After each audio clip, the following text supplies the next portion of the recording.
We are back here on the Lynne Hayes-Freeland Show. I told you earlier in the show that we were going to do a segment about the idea that every young man in our community should not only own a tie, but know how to tie a tie. Here to talk about it, two individuals. Let's see, the Reverend Glenn Grayson and Glenn Grayson Jr., who we also know as Garrett. Welcome to the show. Thank you. Thank you. And this event is coming up at the Center That Cares, the Jerron Grayson Center. This year, the event will take place at the Wesley Center Amy Zion Church. Oh, okay. 2701 Center Avenue. Okay, all right.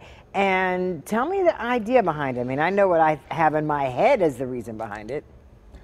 So in 2014, our father came to the foundation because this is thrown by the Jerron Xavier Grayson Foundation. Okay. And the reality was that a lot of people would come to my father and say, can you help me tie a tie? Do you have a tie? I have an interview. And so from that thought, you know, he really kind of thought of it.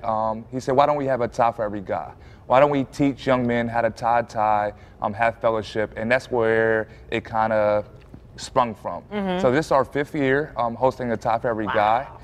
Every year it gets better. We have introduced bow ties as well. And so it's really, it's been exciting to see how many people tie different ties differently and different styles people use. And so from, you know, the youngest, when my son was there last year at 1. And I was going to say, he would have been like a year old. Yes, okay. To, you know, 70-year-old men, everybody kind of learns and does things differently. So it's been great. Absolutely.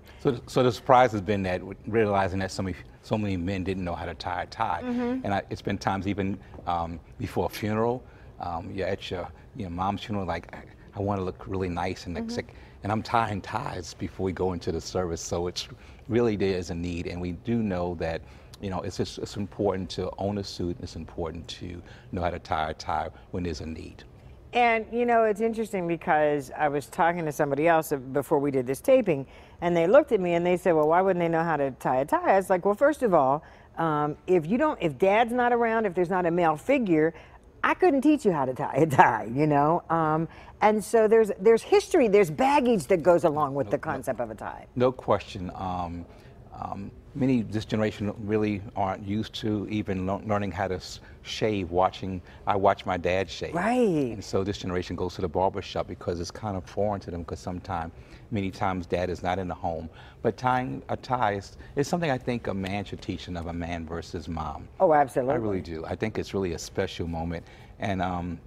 And I just think that every male should be versed enough. There's nothing, you know, blue collar, white collar, but I just think there are occasions that no matter what, you want to be sharp, and a tie can make a world of difference. Absolutely. And even you talked about your son at age 1 up to age 70. I just picture this amazing bonding experience between men. Yeah, it's really great. We have different speakers come in to actually talk about the different styles of ties. And to the point of my father just mentioning, I still remember my dad tying my tie, and when I got home, not taking it all the way out, just so I could wear it again, so you know, so I could put it back over. in. So I still, you know, even in that, it's like, I don't want to mess it up, or is this tie right? Is it fat enough? Is it skinny enough? And so it's really that bond that we still can have, you know, in memory of my brother who's not here, to keep those things, and also to understand that I can pass that down to my son as well. It's become generational, and it's become something that I really believe that people have really gotten behind, and so we're excited to really continue this process. Yeah. It's funny because I never realized that was why people did that. Loosened it and slipped it over. So the knots didn't. I don't know how to tie a tie. Someone tied it for me. Exactly. So So I'm keeping this. I'm keeping it. Don't take it out. So yeah. I'm keeping But this. this year we decided to even take it to another level. And so there are many men who don't have a suit, and for a job interview, for a funeral, for a special occasion. And so I just sent out letters to some community leaders and stakeholders, as well as some fraternities, and we got over 100 suits and accessories. And so we're excited for the first time to offer 100+ suits for free. The meal is free, the fellowship is free, the camaraderie is just wonderful. But this is the first time that you can come and also walk away with not only fellowship and learning how to tie a tie, but a nice suit. But a suit. Yeah. Let's talk about logistics, then I want to come back to this suit thing for a minute. So give me the date. You already mentioned it's going to be at your church. So May 19th Okay. at 11 a.m. We're gonna have a brunch type style of food. And at Wesley Center, Amy Zion Church, which is located on 2701 Center Avenue, Centre. If you spell it the right way, you'll be in Wilkinsburg. So make sure you come to the Hill District. Mm-hmm. And this is so interesting to me because I don't know about for a guy, and maybe you can answer this for me. I know for a woman, when you are dressed well, you carry yourself differently and you feel differently about yourself. Does the same thing apply to a male? I would say so. I think it's actually also, you know, a training, and because sometimes young people just aren't excited about a tie, they feel like they're choking.